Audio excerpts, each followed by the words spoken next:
Que la paix du Seigneur Jésus soit avec vous. Amen. Jésus-Christ ou rien, notre Seigneur. Alléluia. Nous allons proclamer Hébreux 13, verset 9. Ne vous laissez pas entraîner par toutes sortes de doctrines qui sont étrangères à notre foi. Ce qui est bien en effet, c'est que notre cœur soit affermi par la grâce divine et non par des règles relatives à des aliments. Ces règles n'ont jamais profité à ceux qui les suivent. Amen, amen. Que Dieu vous bénisse. Les règles, la loi n'a servi à rien à ceux qui s'y sont attachés. Nos cœurs doivent être affermis par la grâce. Amen. Eh bien, nous sommes dans l'Épître aux Galates. Aujourd'hui, nous allons entamer notre deuxième partie. Notre deuxième partie va du verset 11 du premier chapitre jusqu'au verset 21 du deuxième chapitre. Dans Galates 1:11 jusqu'à Galates 2:21. Et bien sûr, là-dedans, j'ai aussi... Aujourd'hui, nous allons aller du verset 11. Nous parlons d'abord du verset 11 jusqu'au verset 17.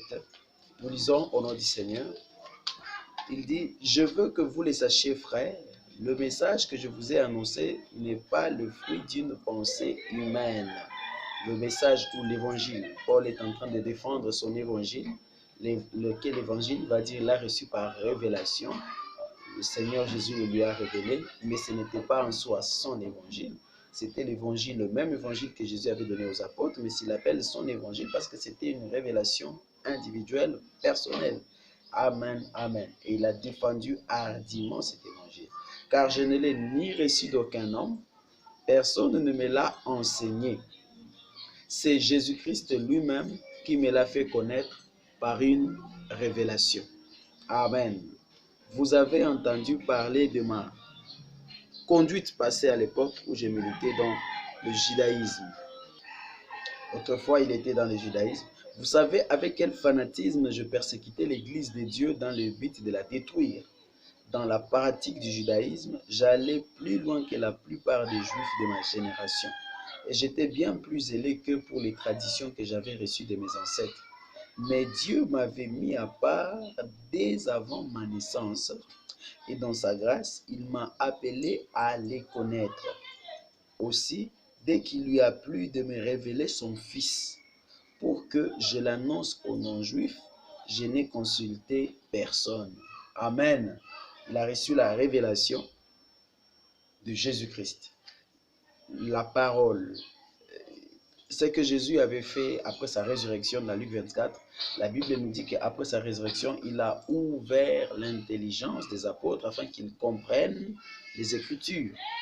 C'est ce que Jésus-Christ a aussi fait à Paul. Il lui est apparu pour lui enseigner les Écritures le concernant. Et vous savez ce que Jésus avait fait concernant les apôtres. La Bible dit qu'il est allé dans la loi de Moïse, dans les psaumes et dans les prophètes, pour prouver que toutes les Écritures qu'il annonçait, qu'il avait promis qu'il devait venir, toutes ces Écritures ont été accomplies en lui. Et que maintenant, les apôtres devaient aller dans le monde entier annoncer la repentance et le pardon de péchés en son nom, en commençant par Jérusalem.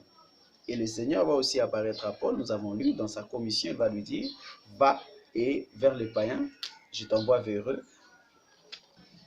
Il a reçu la même mission, le Seigneur lui dit, va vers les païens et qu'est-ce que tu dois faire? Tu dois leur ouvrir les yeux, amen, amen, afin qu'ils connaissent véritablement la volonté de Dieu, qu'ils quittent, tu les fais sortir des ténèbres à la lumière, de la puissance de Satan à la puissance divine, et afin qu'ils reçoivent en croyant en moi la rémission de péché, le pardon de péché et l'héritage des sanctifiés.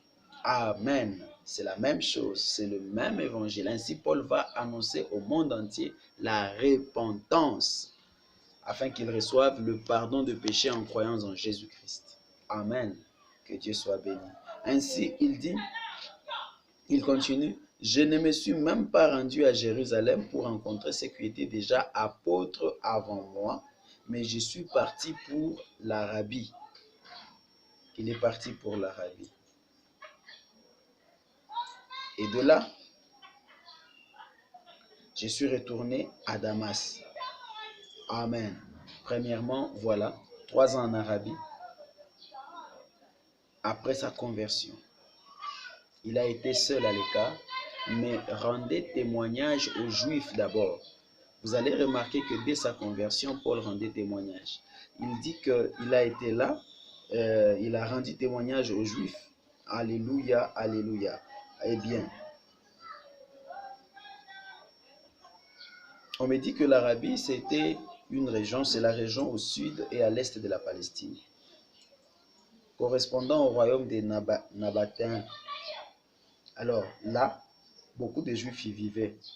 Paul, conformément à son apostolat, a annoncé l'évangile à ses compatriotes. Et c'est ce qui a justifié l'action du roi Aréta contre lui. Le roi avait décidé de l'arrêter. C'est dans 2 Corinthiens 11, verset 32. Le roi Aréta, A-R-E-T-A-S, s'était décidé d'arrêter Paul. 2 Corinthiens 11, verset 32, il est écrit, il dit, à Damas, le gouverneur du roi Aréta faisait surveiller toutes les issues de la ville pour m'arrêter. Par une fenêtre de mur d'enceinte, on me fit descendre dans une corbeille le long du rempart, et ainsi seulement j'ai pu lui échapper. Amen, amen, amen. Aréta 4 a régné sur le royaume des Nabatéens, une région située au sud et à l'est de la Palestine, de 9 avant Jésus-Christ à 39 après Jésus-Christ. Et c'est là où Paul a passé ses 3 années avant de commencer son ministère. Amen. Alors nous lisons Acte 9. Nous voyons le premier pas dans le christianisme de l'apôtre Paul. Acte 9, versets 20 à 30, je lis. Et dans les synagogues, il s'est mis tout de suite à proclamer que Jésus est le Fils de Dieu. Quand Jésus est apparu à Paul, voilà, après qu'il se fut baptisé, après les 3 jours, parce qu'il a été aveugle pendant 3 jours, et Ananias l'a baptisé au nom du Seigneur Jésus, lui avait imposé les mains, Paul a reçu le Saint-Esprit et ses yeux se sont ouverts, et puis il a été baptisé. Paul a reçu le Saint-Esprit avant d'être baptisé. Il est totalement comme Corneille. Bien, ses auditeurs n'en revenaient pas, tous, et après qu'il ait vu le Seigneur, voilà sa première prédication. Jésus-Christ est le Fils de Dieu. Amen. Et ses auditeurs n'en revenaient pas. Tous disaient, voyons, n'est-ce pas lui qui s'acharnait à Jérusalem contre ceux qui, dans leur prière, invoquent ces noms-là? Amen, amen, amen. N'est-il pas venu ici exprès pour les arrêter, les ramener au chef des prêtres? Mais Saul s'affermissait de jour en jour dans la foi. Il fallait d'abord être affermi dans la foi. Merci Seigneur. Il s'affermissait dans la foi et les Juifs qui habitaient à Damas ne savaient plus que dire, car il leur démontrait que Jésus est le Messie. Amen, amen, amen. C'était ça le thème des apôtres, la prédication de Jésus-Christ. Cela consistait à confirmer que Jésus est le Messie, afin que les gens croient en lui et en croyant en lui obtiennent la rémission de péché et l'héritage avec les sanctifiés. Parce que Jésus étant devenu Seigneur, il partage son royaume, le bien, il partage avec son peuple. Que Dieu soit béni. Amen. Après un certain temps, les Juifs résolurent de le faire mourir. Saul eut vent de leur complot. Jour et nuit, il faisait même surveiller les portes de la ville avec l'intention de le tuer. Mais une nuit, les disciples qui l'enseignaient l'amenèrent et le firent descendre dans une corbeille le long du rempart. C'est la même chose que 2 Corinthiens 11. À son arrivée à Jérusalem, il essaya de se joindre. Ici, nous allons lire la deuxième partie. Paul va se rendre à Jérusalem. Il essaya de se joindre aux disciples, mais tous avaient peur de lui car ils ne croyaient pas qu'il fût vraiment devenu un disciple. Barnabas le prit avec lui, les conduisit auprès des apôtres, les rencontra comment sur le chemin de Damas, Saul avait vu le Seigneur, comment le Seigneur lui avait parlé et avec quel courage il avait prêché à Damas au nom de Jésus. Dès lors, il se joignit à eux, allant et venant avec eux à Jérusalem et parlant ouvertement au nom du Seigneur. Il avait aussi beaucoup d'entretiens et de discussions avec les Juifs de culture grecque, mais ceux-là aussi cherchèrent à le faire mourir. Quand le frère l'apprirent, ils le conduisirent jusqu'à Césarée et de là le firent partir pour Tarse. Amen. Nous allons continuer notre lecture dans Galates 2, versets 18 à 24. Galates 1, versets 18 à 24.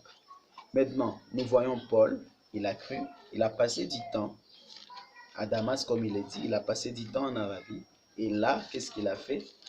Il s'affermissait dans la foi. Et c'est pendant ces 3 ans d'affermissement, il étudiait la parole et il priait en esprit et le Seigneur lui révélait ce qu'il devait prêcher. Il lui a enseigné profondément comment les Écritures sont accomplies en lui.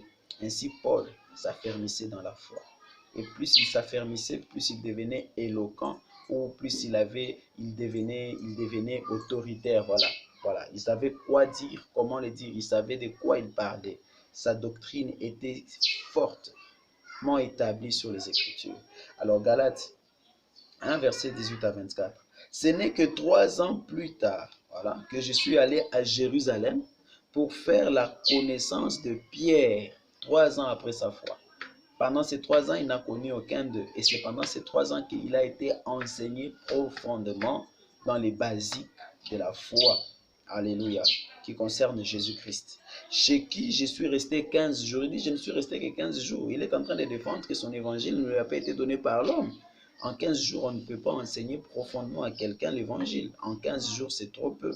Il dit, je n'ai rencontré aucun apôtre. Il dit, voilà, à part lui et Jacques, le frère du Seigneur, je n'ai rencontré aucun apôtre. Paul n'a vu de son vivant que Pierre et Jacques, de 12. Il dit, Dieu m'est témoin que je ne mens pas en vous écrivant cela.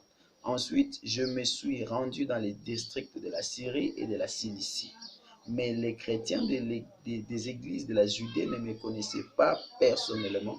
Ils avaient seulement entendu dire, celui qui autrefois nous persécutait prêche maintenant la foi qu'il voulait détruire. Et il louait Dieu à mon sujet. Paul ne prêchait pas une autre foi. Il prêchait la foi ou la doctrine. Il prêchait la doctrine de Jésus-Christ. Amen, amen, amen. Il prêchait la doctrine de Jésus-Christ. Que Dieu soit loué pour cela. Amen, amen, amen. Voilà l'expérience de Paul. Voilà ce qu'il a vécu. Il dit qu'il a reçu l'évangile par révélation. Ceci m'a fortifié personnellement par la grâce de Dieu. J'ai fait 17 ans dans le branhamisme et pour quitter le branhamisme et devenir purement un chrétien biblique, un chrétien qui ne s'associe à rien d'autre, qui ne croit qu'en Jésus-Christ, je n'ai pas été enseigné. Je n'ai pas été approché par quelqu'un pour être enseigné dans l'évangile. Mais le Seigneur a il a écarquillé mes yeux. Et alors j'ai commencé, il m'a simplement conduit à commencer à étudier profondément les épîtres de l'apôtre Paul. Et plus je les étudie, plus je suis en train d'être affermi dans l'évangile, dans la grâce de Dieu. Et oui, affermi profondément, afin que je puisse aussi affermir les autres, parce qu'il m'a dit d'affermir mes frères, oui, dans sa foi. Ainsi, je suis en train de le faire. Mes frères, ce ne sont pas seulement ceux qui sont dans mon assemblée, mais c'est tout le monde, tous les chrétiens du monde entier qui croient en Jésus-Christ. Je crois que nous avançons, nous arrivons à des moments où la foi doit être fermement établie parce qu'il y a des grandes choses, des événements apocalyptiques qui arrivent.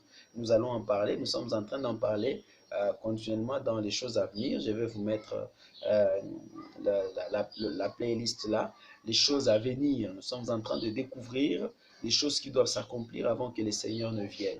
Je crois qu'en ce jour, nous sommes en train de parler du jour du Seigneur. Que Dieu vous bénisse. Il y a eu beaucoup de confusion aussi, beaucoup de confusion, et le Seigneur est en train de mettre de la lumière, écarquillant nos yeux. Que Dieu vous bénisse. Paix à vous. Alléluia. Ainsi, Paul défend l'évangile. Or, maintenant, arrivé, alors, lorsqu'il a appris que chez les Galates, il y a des troubles, il y a des prédicateurs qui sont venus pour troubler, sans de renverser le message qu'il leur a prêché. Voilà pourquoi il est en train de faire la défense. Alléluia. Et là, il va même jusqu'à toucher le cœur même du système. Indirectement, il va jusqu'à Jérusalem. On va continuer, vous allez voir, montrant même comment il a eu à recadrer Pierre et les autres parce que ils étaient en train de ne pas marcher pleinement dans la vérité de l'évangile en essayant d'être biface, tantôt avec les juifs, tantôt avec les païens, ne pouvant pas unir les deux. Or, Paul va recevoir la révélation comment Dieu nous unit. Amen, amen, amen. Que la grâce de Dieu soit avec vous. Paix à vous. Nous allons continuer. J'y vais progressivement afin que nous puissions comprendre, avoir les contextes, et puis nous allons entrer dans l'enseignement à partir du chapitre 3, où il enseigne profondément la doctrine de la justification, encore une fois. Paix à vous, shalom, je vous aime dans les noms du Seigneur. Partagez la vidéo à quiconque. Abonnez-vous à la chaîne, aimez, commentez, nous sommes là pour vous. Vous avez des requêtes, faites-les nous connaître, nous prierons pour vous. Nous sommes sacrificateurs. Que Dieu vous bénisse.